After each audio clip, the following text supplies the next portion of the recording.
¿Qué tal, jóvenes? Seguimos ahora con la segunda parte del tema de esta sesión, que es Roma número uno, y ahora vamos a hablar del periodo republicano. En el video anterior habíamos explicado que durante el periodo monárquico o periodo de los reyes, el último de los gobernantes, quien fue Tarquinio el Soberbio, dejó una muy mala impresión de lo que vendría a ser la figura de un rey dentro de la población romana. Y es por ese motivo que la propia sociedad ya se negaba a tener o a ser gobernada por una sola persona. Por ese motivo que a este periodo, al que vamos a explicar a continuación, se le va a denominar el periodo republicano. Durante este periodo, el poder estará en manos del Senado. ¿Qué va a ser el Senado? Pues el Senado va a ser una agrupación en este caso, de personas denominadas los patricios. Los patricios eran los descendientes de las principales familias romanas. Estamos hablando de las familias más importantes y también más antiguas. Hablamos de los etruscos, latinos y sabinos. Estos patricios gozaban de diversos privilegios. Primero, por ejemplo, ellos podían hacer las leyes. Segundo, ellos podían ejecutar las leyes. Tercero, ellos podían castigar a aquellas personas que no cumplían con las leyes. Entonces, ellos, dentro del entorno en el cual se localizaban, contaban de múltiples beneficios. En el caso, por ejemplo, de la otra parte, ¿no? Porque gobernaban los patricios también, pero existía también una asamblea, así como había el Senado, que estaba conformado por los patricios, estaba también conformada una asamblea de ciudadanos llamados plebeyos. Los plebeyos eran ciudadanos que trabajaban, que eran agricultores, que eran comerciantes, que eran ganaderos, y que a diferencia de los patricios que contaban con los privilegios, sobre todo en el ámbito de la creación de las normas, los plebeyos eran quienes se tenían que alistar en el ejército cuando la población o cuando la circunstancia lo ameritaba, es decir, cuando hubiese una guerra o una invasión. Entonces, en ese caso, por ejemplo, los plebeyos tenían menos privilegios que los patricios, pese a que los patricios, por ejemplo, eran quienes elegían, por ejemplo, a las autoridades o proponían a las autoridades. Si bien es cierto, los plebeyos eran los que elegían a los magistrados, quienes se encargaban de conformar parte de la asamblea, pues estos magistrados eran propuestos por los propios patricios. Entonces, los plebeyos sentían que solo eran, digamos, utilizados para demostrar de alguna forma la participación del pueblo, pero ellos en realidad no tenían participación. Y obviamente, pues esto, ¿no? Sumado a que ellos eran quienes se encargaban de hacer las actividades agrícolas que sostenían al, al gobierno, o en todo caso a la cultura. Y ellos también pues tenían que poner su vida en los periodos de guerra, mientras que los patricios gozaban de beneficios, como era la protección y una remuneración por su labor. Entonces, pues finalmente lo que va a pasar es que los plebeyos van a reclamar ante ese tipo de situaciones. Y en el año 494, los plebeyos se negarían a realizar sus tareas cotidianas.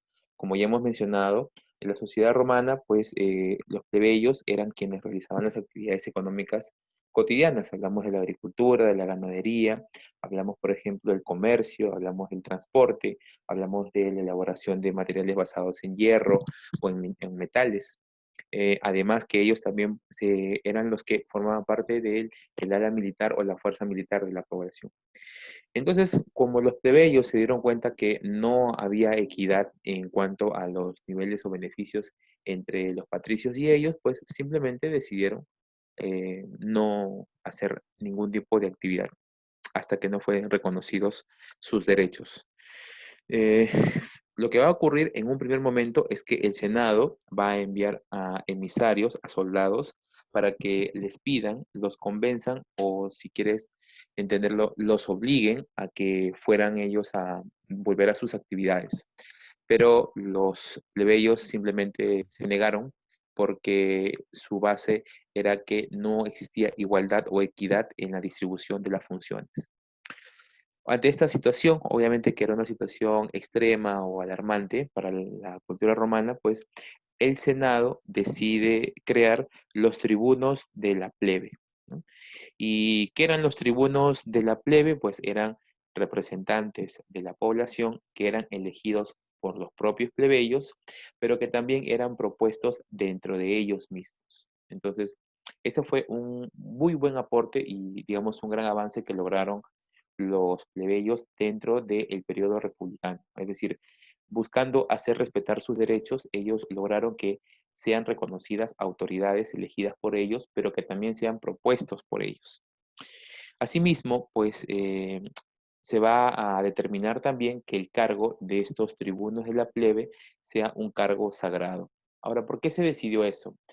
Los miembros del Senado decidieron que los cargos de tribuno de plebe eran cargos sagrados y que quien atentara con ellos pues sería castigado con la ejecución y sus bienes serían repartidos entre la población.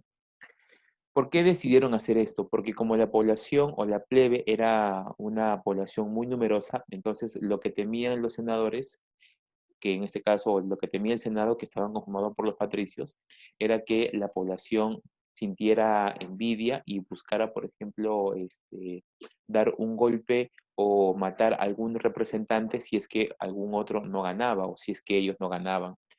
Entonces, para evitar estas ansias de poder de pertenecer a esta nueva organización, los tribunos de la plebe pues decidieron que el cargo sea considerado sagrado. Entonces, de tal forma que si alguna persona pensase o quisiera que fueran destruidos o que fueran, en este caso, asesinados y copar sus, digamos, sus puestos, esta sanción ya evitaría ello, ¿no? En todo caso, reduciría las opciones. Más o menos casi 40 años después, en el año 451, se crea la ley de las 12 tablas. En esta ley de las 12 tablas va a haberse beneficiado nuevamente los tribunos de la plebe porque, si bien es cierto, ahora ellos con este nuevo cargo de tribunos de la plebe habían logrado tener representantes dentro de su propio entorno, pues estos representantes igual tenían ciertas limitaciones, es decir, ellos no podían crear leyes, aplicarlas, ni tampoco sancionar a quienes no las cumplieran. Pero con esta ley de las 12 tablas se les brinda la misma facilidad a los tribunos de la plebe para crear, aplicar y sancionar en cuanto respecta a las leyes dentro de la sociedad. Entonces va a ser un aporte muy importante hacia los plebeyos. Durante este periodo, Roma va a firmar un pacto con las ciudades que se encontraban en su entorno, que básicamente este pacto consistía en obtener beneficios de estas ciudades. Hablamos de impuestos y hablamos de recursos. Este tratado que firmó Roma con las otras ciudades se llamó Tratado de Casio o Foedus Casianum. La ciudad donde inicialmente se habían, de alguna forma, instalado los pobladores de las antiguas poblaciones romanas, Lacio va a aliarse con grupos foráneos, o en todo caso con poblaciones extranjeras que de alguna forma buscaban siempre un enfrentamiento con la población romana.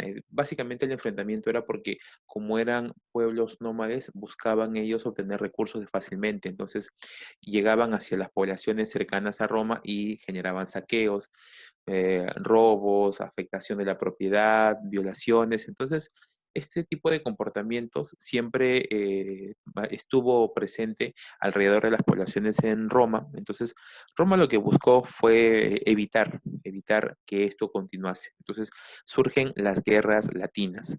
¿Por qué se llamaron guerras latinas? Porque se dieron entre poblaciones latinas. ¿Quiénes eran? Bueno, los romanos, que eran esencialmente latinos, contra los ecuos y los volscos. Entonces, finalmente, en el año 338, en el combate de Actium, lo que va a ocurrir es que triunfa Roma. Roma triunfa sobre estas poblaciones y, bueno, se viviría un periodo de, digamos, de cierta tranquilidad después de muchos años de enfrentamientos, casi 150 años de enfrentamiento contra estas poblaciones.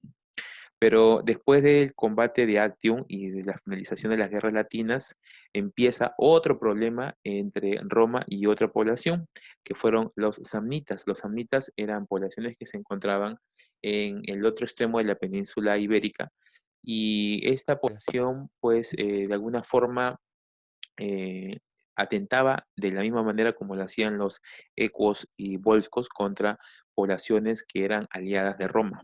Y durante 50 años, pues hubo un enfrentamiento entre estas poblaciones.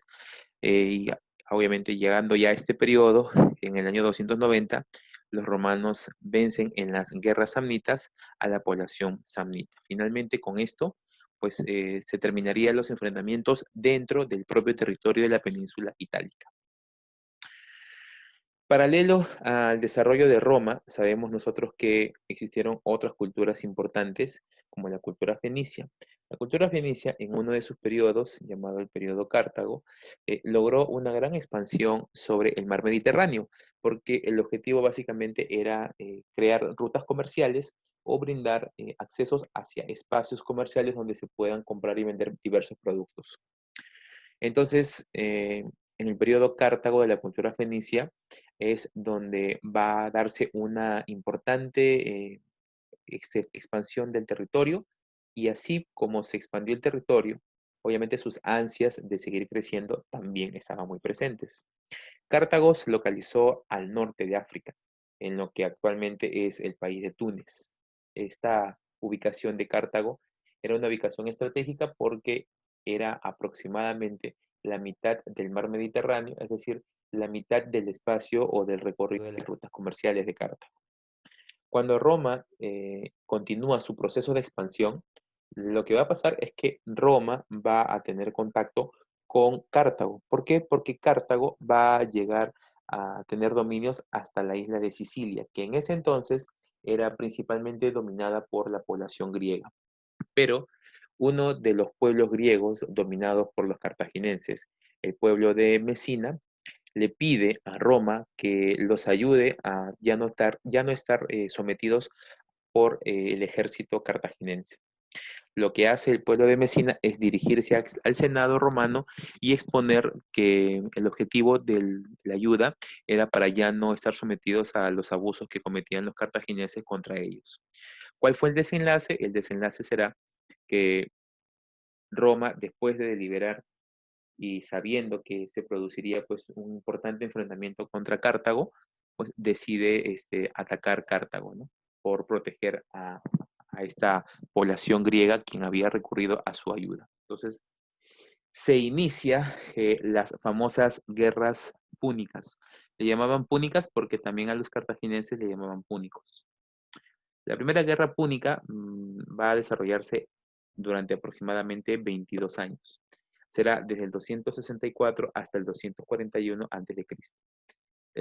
La última batalla durante este periodo fue la batalla de las Islas Egates. Durante este periodo, Cayo Cátulo, cónsul romano, triunfa sobre la flota cartaginense y terminan teniendo la posesión completa de la isla de Córcega. Y también van a invadir el norte de África, o sea, los territorios que formaban parte del imperio cartaginense. Muy bien. Debido a que en un primer momento del enfrentamiento entre cartagineses y romanos, los cartagineses lograban destruir con mucha facilidad las embarcaciones romanas porque tenían más experiencia que ellos. Entonces, Cayo Tulio idea una estrategia para poder enfrentarse directamente. Esta estrategia consistía en acercarse con las embarcaciones romanas hacia las cartaginenses en sus embarcaciones llamadas los tirrenes y tender puentes de madera hacia estas embarcaciones, de tal forma que a través de ese puente de madera los soldados romanos entrarían a la embarcación cartaginense y derrotarían a sus navegantes, que como navegantes eran muy buenos, pero no tenían mucha experiencia en el enfrentamiento cuerpo a cuerpo. Esa sería la estrategia que ayudaría a los romanos a vencer a los cartaginenses.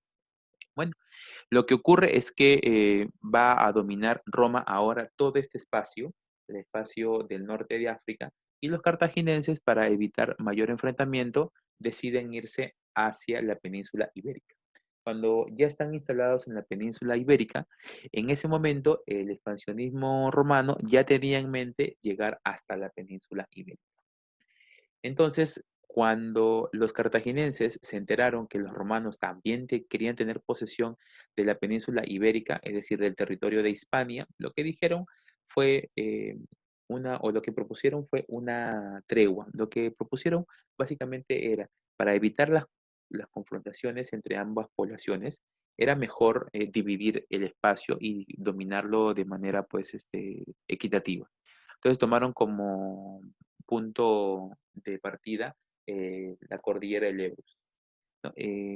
O el río Ebro. Entonces tomaron como punto de división el río Ebro y el territorio hacia el norte del río Ebro iba a ser de Roma y hacia el sur iba a ser de la región de Cartago.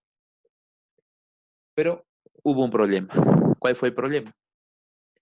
Que en la región nórtica o al sur del río Ebro, se encontraba pues una ciudad que era aliada de Roma, que era la ciudad de Sagunto. Entonces, cuando se hizo la división, esta población de Sagunto quedó en el territorio cartaginense y lo que hizo fue ir a pedir ayuda a la cultura romana, o en todo caso al Senado romano, para que los puedan apoyar porque Cartago había dominado, había ingresado a sus territorios. Cuando Roma termina de deliberar en el Senado y decide enviar al ejército romano, lo que va a pasar en ese momento es que eh, toda la ciudad de Sagunto había desaparecido.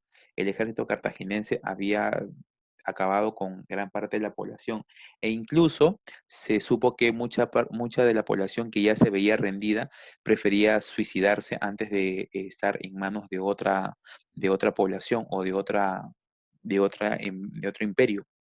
Y bueno, ¿no? Esto lamentablemente pues significó una importante baja para el territorio o para la cultura romana, porque no pensaban perder esta importante ciudad que había sido también una ciudad que brindaba recursos hacia Roma porque era una ciudad que estaba dentro de sus espacios de dominio.